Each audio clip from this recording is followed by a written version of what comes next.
আসসালামু আলাইকুম। আমন্ত্রণ বাংলা ভীষণ সংবাদে আপনাদের সাথে আছে আমি রেজওয়ানা ইলফিজ। শুরুতে বিআরবি কেবল সংবাদ শিরোনাম। দেশে করোনায় আরও ১১২ মৃত্যু। কাল থেকে সারা দেশে কঠোর বিধিনিষেধ। জরুরি কারণ ছাড়া ঘরের বাইরে বের হলে কঠোর শাস্তি। করোনার টিকা পাওয়া নিয়ে দুশ্চিন্তার অবসান হয়েছে, জানালেন প্রধানমন্ত্রী। আগামী মাস থেকে ব্যাপক হারে ভ্যাকসিন দেওয়ার আশা। মেয়র তাপসের প্ররোচনায় তার বিরুদ্ধে দুদকের তৎপরতার অভিযোগ খোকনের। বিচারাধীন বিষয়ে মন্তব্যে অস্বীকৃতি তাপসের, অভিযোগ নাকচ দুদকের। স্বার্থের দ্বন্দ্বে সংসদে পৌঁছেছে রাজনৈতিক নেতা ও আমলাদের বিরোধ। ধারণা সিপিবি সভাপতির। নেতাদের ওপর আস্থাহীনতায় এ পরিস্থিতি, বলেছেন আবু আলম শাহিন খান। দেখছিলেন বিআরবি কেবল সংবাদ শিরোনাম, এবার বিস্তারিত। দেশে একদিনে দ্বিতীয় সর্বোচ্চ মৃত্যু রেকর্ড। করোনায় গেল একদিনে মারা গেছেন ১১২ জন। এই নিয়ে দেশে করোনায় মারা গেলেন ১৪,৩৮৮ জন। জনস্বাস্থ্য বিশেষজ্ঞদের অভিযোগ, সরকারের সমন্বয়হীনতার কারণে বাড়ছে মৃত্যু ঝুঁকি। লকডাউন কার্যকর করা না গেলে সামনের দিকে আরও ভয়াবহ পরিস্থিতি হতে পারে বলে শঙ্কা বিশেষজ্ঞদের। মঙ্গলবার স্বাস্থ্য অধিদপ্তরের প্রেস বিজ্ঞপ্তিতে জানানো হয়, সোমবারের তুলনায় শনাক্তের সংখ্যা কমেছে। ৩১,৯৮২ জনের নমুনা পরীক্ষায় নতুন শনাক্ত হয়েছে ৭,৬৬৬ জন। এ নিয়ে মোট শনাক্ত ৯,০৪,৪৩৬ জন। সবশেষ হিসাবে মৃত্যুর হার ১.৫৯%, শনাক্তের হার ২৩.৯৭ এবং সুস্থতার হার ৮৯.৭৫%। লকডাউনের বিষয়ে এক এক সময় সরকার এক এক ধরনের সিদ্ধান্ত নিচ্ছে বলে অভিযোগ করেন গণস্বাস্থ্য মেডিকেল কলেজের অধ্যক্ষ অধ্যাপক ডাক্তার মেজবাউদ্দিন আহমেদ। রিক্সা চলবে, গাড়ি চলবে, স্কুটার চলবে, শুধু বড় বাস চলবে না, এটা আরও আমার ভয় ক্ষতি হয়েছে। বড় বাসগুলি চললে লোকগুলি একটা স্পেস রেখে তারা স্বাচ্ছন্দ্যে ঢাকা ত্যাগ করতে পারতো। সেই জায়গায় হয়েছে কি, ছোটো মাইক্রো বাস বা ছোটো ট্রাকে করে বস্তাবন্ধ হয়ে তারা যাচ্ছে, কোনো হচ্ছে না, স্পেসিং হচ্ছে না, ফেস মাস্ক নাই। এদিকটা খুবই আমার কাছে মনে হয়। এবং ঢাকা শহর থেকে গ্রামে গিয়ে তারা সাফার করবে, আবার ওই অবস্থায় তারা আবার ঈদের পরে হয়তো ফিরে আসবে, ঢাকা শহরকে আবার দ্বিতীয়বার তারা ইনফেক্ট করবে। সমন্বয়হীনতার অভিযোগ এনে এই চিকিৎসক অবিলম্বে কার্যকর লকডাউন দেওয়ার কথা বলেন। আমার কাছে মনে হয় প্রচণ্ড সমন্বয়হীনতা হচ্ছে দেশে, কারণ যারা এটা এক্সপার্ট কমিটি, ওনারা যেটা বলছেন যে 15 দিনের জন্য পুরোপুরি শাটডাউন যাকে বলে, এবং তাতে সমস্ত কিছু বন্ধ থাকবে। কিন্তু হয়েছে কি, 7 দিনের হয়েছে লকডাউন, এবং অনেক কিছু খোলা রাখার করে, গার্মেন্টস খোলা থাকবে, অফিস কিছু খোলা থাকবে, ব্যাংক কিছু খোলা থাকবে। এতে হবে না, এতে আবার ব্যর্থতাই পর্যবেসিত হবে। যেভাবে বাড়ছে আমার মনে হয় আরও বাড়ার দিকে যাবে এটা। সিকান্দার রেমান, বাংলা ভিশন, ঢাকা। করোনা ভাইরাসের সংক্রমণ প্রতিরোধে সারা দেশে 1 জুলাই ভোর 6টা থেকে 7 দিনের কঠোর বিধিনিষেধ জারি করা হয়েছে।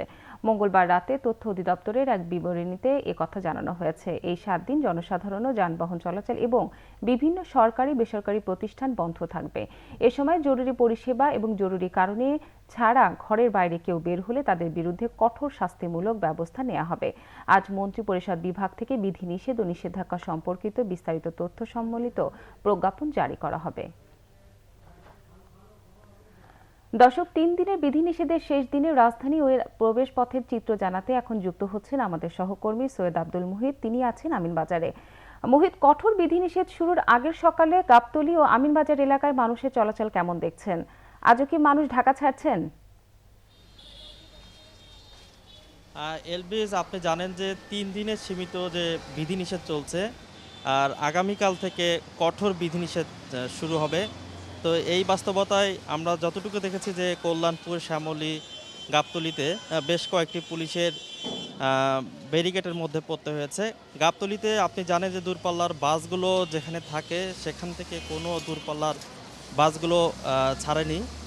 আর গাবতলীর পর, অর্থাৎ গাবতলীর পর যে আমিনবাজার ব্রিজ রয়েছে, আমিনবাজার ব্রিজ পার হয়ে আমরা দেখেছি যে অনেক মানুষের হেঁটে, অর্থাৎ আমিনবাজার গাবতলী থেকে আমিনবাজার ব্রিজ পার হয়ে হেঁটে ব্রিজ পার হয়ে যে একটি জায়গা রয়েছে আমিনবাজার ব্রিজের পর, সেখানে এসে মানুষের জটলা শুরু হয়েছে।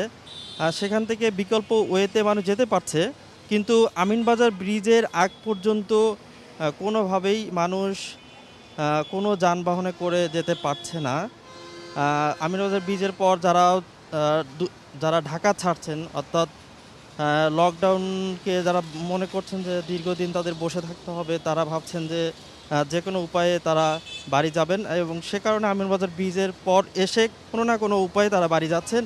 আমরা দেখতে পেরেছি মাইক্রোবাসগুলোতে গাদাগাদি করে লোকজনকে নেওয়া হচ্ছে, পাশাপাশি ব্যাটারি চালিত রিক্সা, সিএনজি, এমনকি ট্রাকের পিছনে আমরা লক্ষ্য করেছি যে ট্রাকের পিছনেও লোকজনকে গাদাগাদি করে নিয়ে যাওয়া হচ্ছে। অর্থাৎ যে কোনো উপায়ে মানুষ ঢাকা ছাড়ছেন আর কি।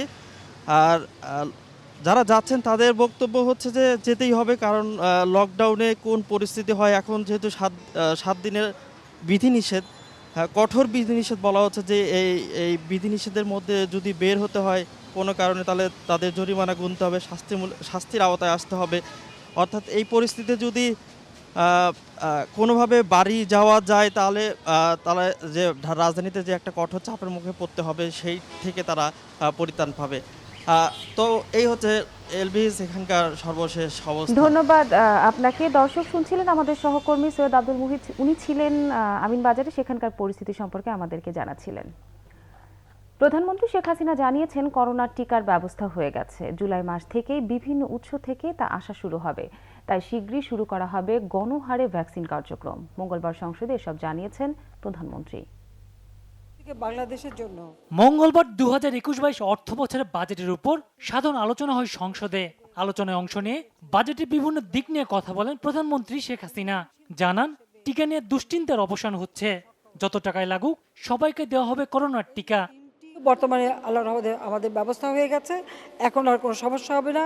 চীন, রাশিয়া, যুক্তরাষ্ট্র সহ যেখান থেকে সব ভ্যাকসিন উৎপাদনকারী দেশ সকলের সাথে এবং কোম্পানির সাথে আমাদের যোগাযোগ অব্যাহত আছে, এবং আমরা আশা করি এই জুলাই মাস থেকেই আরও ভ্যাকসিন আসবে এবং ব্যাপকভাবে আমরা ভ্যাকসিন প্রদান শুরু করব। আমরা ইতিমধ্যে ঘোষণা দিয়েছি যে সরকার দেশের সকল নাগরিককে বিনামূল্যে ভ্যাকসিন প্রদান নিশ্চিত করবে। এই লক্ষ্যে প্রয়োজনীয় ভ্যাকসিন সংগ্রহের জন্য যত টাকাই লাগুক না কেন আমরা সে টাকা দেব। প্রধানমন্ত্রী বলেন, করোনার মধ্যে গতিশীল আছে অর্থনীতি। আশা প্রকাশ করেন, গণটিকা শুরুর মাধ্যমে দ্রুত স্বাভাবিক হবে দেশের পরিস্থিতি। আগামী অর্থ বছরতে আমরা করোনা ভাইরাসের গণটিকা কার্যক্রম পুনরায় শুরু করতে যাচ্ছি, যার ফলে অর্থনীতি দ্রুত স্বাভাবিক অবস্থায় ফিরে আসবে, কর্মসংস্থানের সুযোগ আরও বৃদ্ধি পাবে। এই সকল কার্যক্রম বাস্তবায়ন করলে আমরা মনে করি দারিদ্র্য বিমোচন সহ অন্যান্য আমাদের যে লক্ষ্য উন্নয়নের, সে লক্ষ্যটা আমরা অর্জন করতে সক্ষম হব। দ্রুত সময় শিক্ষা প্রতিষ্ঠান খোলার বিষয়ে আশার কথা শোনান প্রধানমন্ত্রী। এমনকি স্কুল থেকে শুরু করে এবং তার উচ্চশিক্ষা যায় সকলেই যাতে ভ্যাকসিন পায় এবং দ্রুত যেন আমরা স্কুল খুলতে পারি বা শিক্ষা প্রতিষ্ঠান খুলতে পারি, সেই ব্যবস্থাটাও আমরা নেব। কারণ আমরা জানি যে স্কুল না থাকাতে ছেলে মেয়েদের খুবই কষ্ট হচ্ছে, সেদিকে বিবেচনা রেখে আমরা এই ব্যবস্থা নিচ্ছি। প্রধানমন্ত্রী আশা প্রকাশ করেন, বাজেট বাস্তবায়নে সক্ষম হবে সরকার। GM Hasan, Bangla vision, Dhaka. এবং দুদকের কর্মকাণ্ড ব্যারিস্টার শেখ ফজলুর তাপসের প্ররোচনায় বলে অভিযোগ করেছেন ঢাকা দক্ষিণের সাবেক মেয়র মোহাম্মদ সাইদ খোকন। তার পরিবারকে অপমান ও লাঞ্ছিত করার জবাব ঢাকাবাসী দেবে বলেও হুঁশিয়ারি উচ্চারণ করেন তিনি। কোনো দলাদলি প্ররোচনায় দুদককে না জড়ানোরও পরামর্শ তার। দুদকের আবেদনের প্রেক্ষিতে নিজের প্রতিষ্ঠান ও পরিবারের সদস্যদের ব্যাংক হিসাব জব্দের প্রতিক্রিয়া জানাতে জাতীয় প্রেস ক্লাবে সংবাদ সম্মেলন করেন ঢাকা দক্ষিণের সাবেক মেয়র মোহাম্মদ সাইদ খোকন। আমরা দৃঢ়ভাবে বিশ্বাস করি, দুর্নীতি দমন কমিশনের এহেন কর্মকাণ্ড তাপসের প্ররোচনায় সংগঠিত হয়েছে। ব্যাংক অ্যাকাউন্ট জব্দের প্রক্রিয়া ও এর বৈধতা নিয়ে প্রশ্ন তোলেন তিনি। দুর্নীতি দমন কমিশন তদন্ত করতেই পারে, কিন্তু কারো প্ররোচনায়, কোনো দলাদলিতে নিজেকে দুর্নীতি দমন কমিশন জড়াবে, একজন নাগরিক হিসেবে আমি এটা প্রত্যাশা করি না। মানবিক কারণে ব্যাংক অ্যাকাউন্টগুলো চালুর অনুরোধ করেন তিনি। পাশাপাশি হুঁশিয়ারি দেন, 1 শতাব্দীর বেশি সময় ধরে রাজনীতি করা তার পরিবারের অপমান ঢাকাবাসী বা প্রধানমন্ত্রী মেনে নেবেন না। এই তাপসকে বলি, কত % ভোট পেয়েছেন এই শহরের মানুষ জানে। যাই হোক ক্ষমতায় আছেন,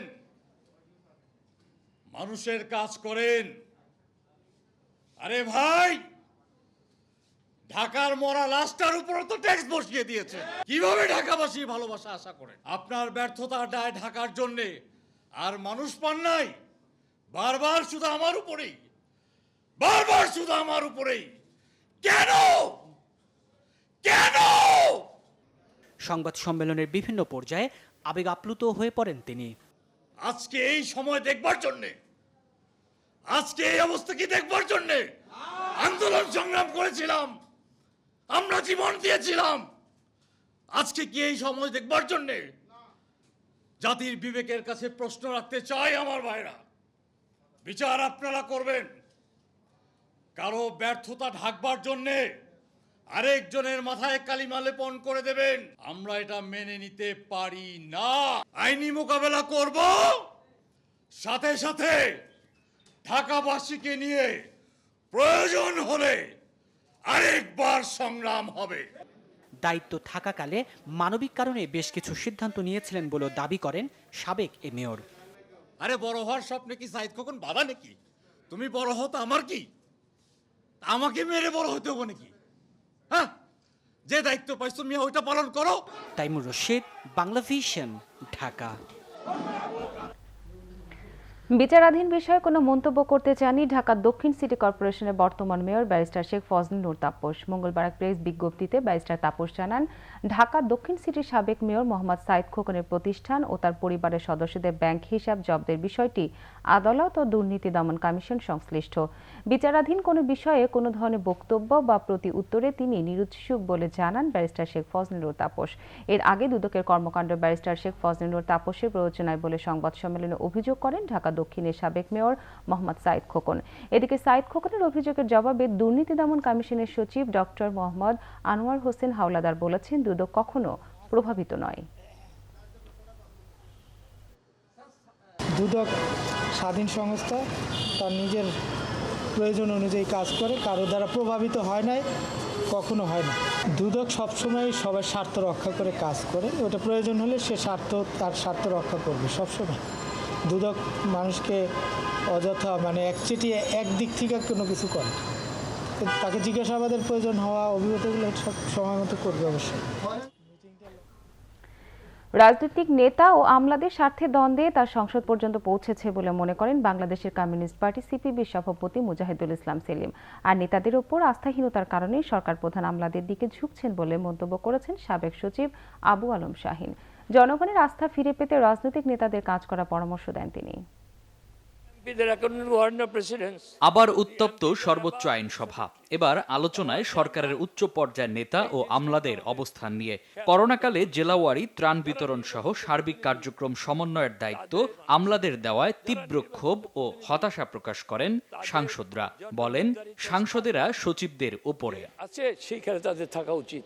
সাবেক সচিবরাও বলছেন, ওয়ারেন্ট অব প্রেসিডেন্ট অনুযায়ী সাংসদেরা সচিবদের উপরেই সম্মানিত হবেন। তবে এই বিতর্কে স্বভাবতই প্রশ্ন উঠতে পারে উচ্চ পর্যায়ের নেতাদের উপর সরকার প্রধানের আস্থা নিয়ে।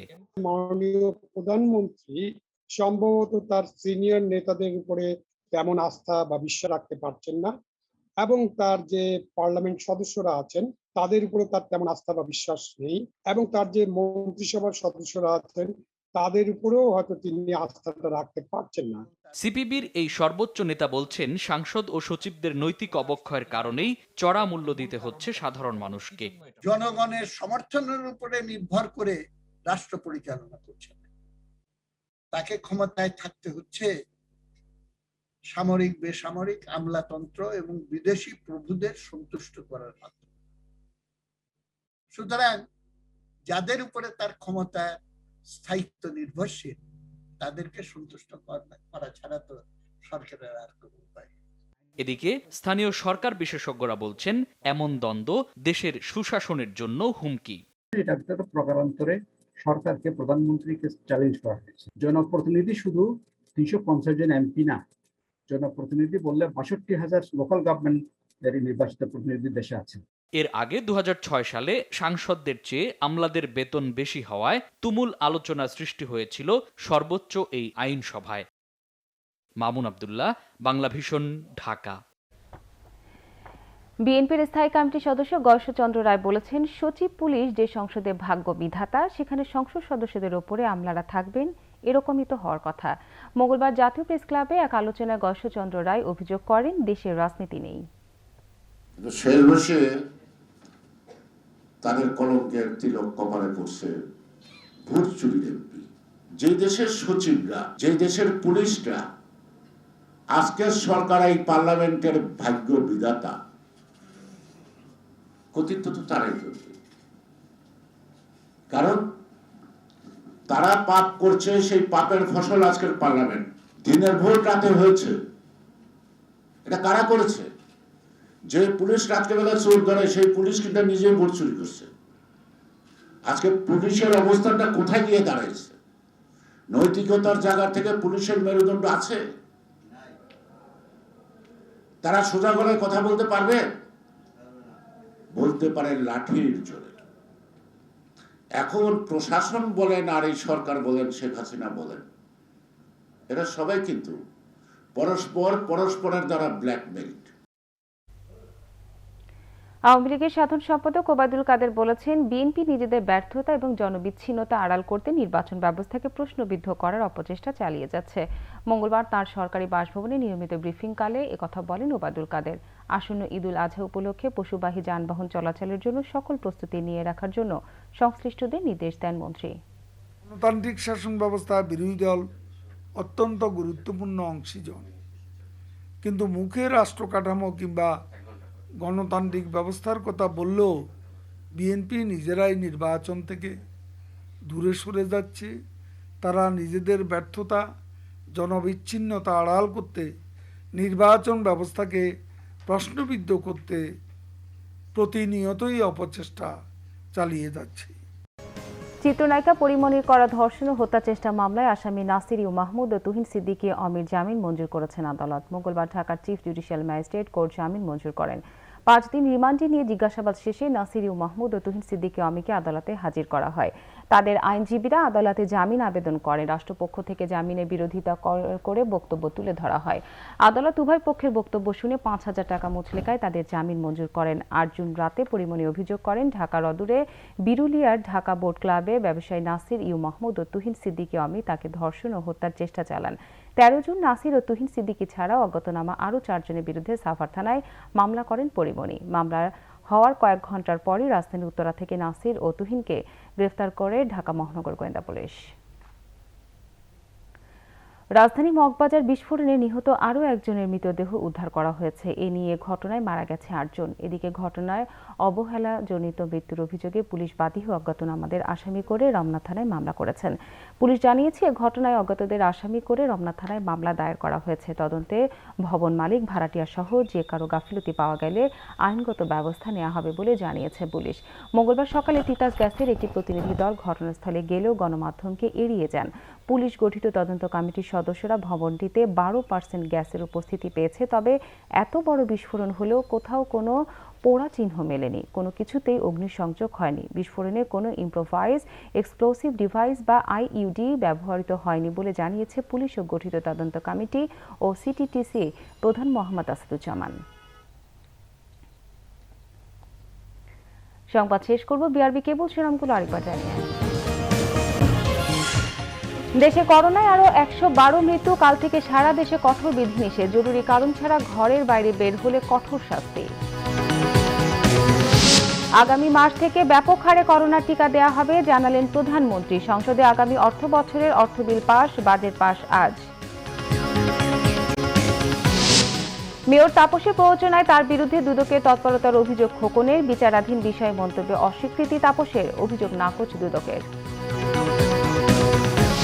স্বার্থের দ্বন্দ্বে সংসদে পৌঁছেছে রাজনৈতিক নেতা ও আমলাদের বিরোধ, ধারণা সিপিবি সভাপতি। নেতাদের ওপর আস্থাহীনতায় এই পরিস্থিতি, বলেছেন আবু আলম শাহী খান।